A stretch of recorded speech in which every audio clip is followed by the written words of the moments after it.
comment devenir pleinement moi? Eh bien, c'est en redonnant de la place à toutes mes parts. Par exemple, cette part qui est passive et activée par les belles choses qui se passent autour de moi ou par les choses désagréables qui m'activent, vous voyez, cette part sensible, eh bien, certains peuvent avoir eu envie de un petit peu l'étouffer. Voilà, j'ai un client comme ça qui me dit, moi, quand j'étais un enfant, j'aurais voulu avoir un cœur de pierre pour ne plus souffrir.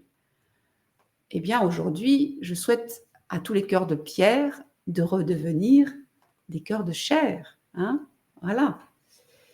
Parce que c'est bon quand même de sentir que le soleil est revenu et que ça fait chaud au cœur, qu'on vient de me faire un compliment et que ça me grandit. Voilà.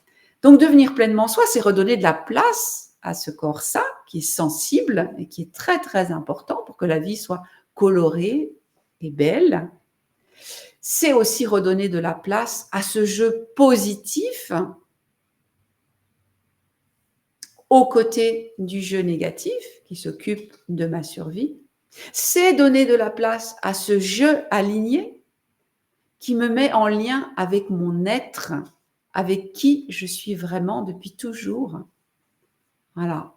C'est ça, devenir pleinement soi. C'est redonner de la place à tout le monde, la juste place. Et comment on fait ça?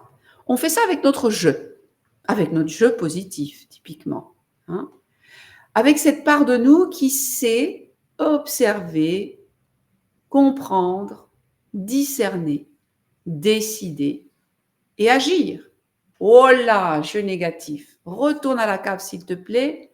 Laisse la place pour autre chose. Voilà. Oui, le jeu positif, il peut être ferme. Hein. On a besoin qu'il soit ferme hein, pour tenir sa place aux côtés du jeu aligné. Alors, je vous pose la question. Quand est-ce que vous aimeriez que votre ego laisse de la place aux autres parts de vous? Quand est-ce que vous aimeriez, voyez, réussir à réguler cet ego? C'est super important de prendre le temps d'y penser là, et puis aussi de l'écrire. Vous voyez, ça c'est un truc de coach.